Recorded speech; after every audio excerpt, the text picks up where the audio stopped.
Going up. Hi everyone, this is Ferdinand the Cardboard Stacker here with Monsters in the Elevator, which is a game that is currently seeking funding on Indiegogo. So I'll have a link in the description below and you can go ahead and see if it's a game you'd like to support.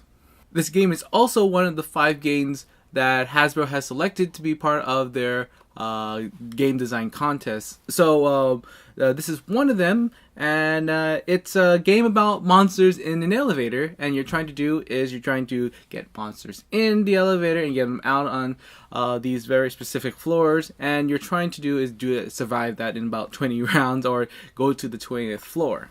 Now, there's many ways to play monsters in an elevator, and one of them is the family style, which is the floors itself will be played in order, and so it's easy to predict which floor is going to go from next to next and what monsters you should play in order, because some of the monsters will get off in specific floors, like this one will get in either 5 or on the 17th floor, or some of them will be a little more special, like this one. This bat frog will only exit on even mounts of the floor. So that kind of game is a little easier. For those who want a more advanced mode, you can have no table talk at all, and you could have the floors completely random, and so you don't know which way it's going. Everyone get 3 monster cards, and usually these will contain monsters in which you play to go on the elevator.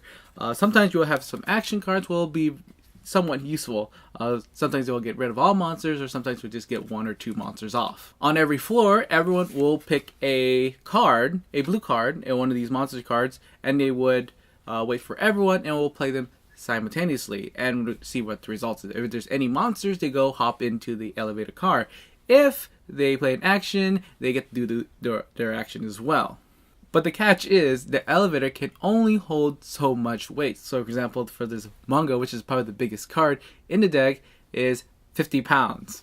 And depending how many players you're playing, the elevator capacity will change. So if you're on a 4-player game, it's going to be 200 pounds or 50 pounds per person. Or stay below the capacity in order to move on the game.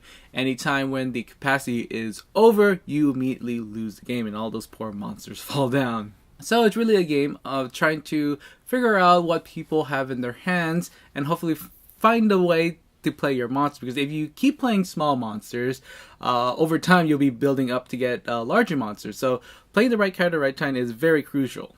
So I played the normal game one time, and then I played several games of the advanced mode where you go through floors randomly and there's no table talk. A couple of times, a total of 4. I have lost a total of 4 games, and it's pretty hard. I don't know why, but it's a game that you just want to keep diving in and see you can actually go into that last floor. And the most fun I had with this game is trying to figure out everyone's playing it. So it kind of feels like a little push your luck game where you're trying to say, oh, I have a big monsters, but there's no monsters in the elevator right now. Should I play this? Or maybe play a smaller monster just in case something bad will happen. And you can hold all these big, humongous monsters in your hand, but and just play all the smaller ones. But as time goes by, your hand will accumulate, and the only thing you can play is these bigger monsters. And suddenly, you just reach over capacity, and the elevator falls. And I also like to add, this is a great game for families, and especially for young children who are learning math, and that it's a simple math game that that you're adding up the weight of the monsters. You're also teaching about different aspects of numbers, like if they're even or if they're multiples of 4, and also managing the hands. And it's also a cooperative game, so that's pretty good for that. And to conclude this video, I am going to give this game an excellent rating. Monsters in the Elevator is a really good cooperative game, and fits so many levels for families and for people who are gamers like me. I just find it quite fascinating that it's very simple and easy to play and pick up. So it's going to get an excellent rating and also my seal of crowdfunding approval. And on the final note, I'd like to thank Jason Weiser of Yaya Play Games for providing a preview of Monsters in the Elevator.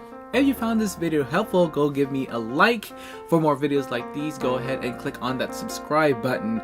I'm on Facebook and Twitter, and you can support us through Patreon. Until next time, remember to keep on stacking games.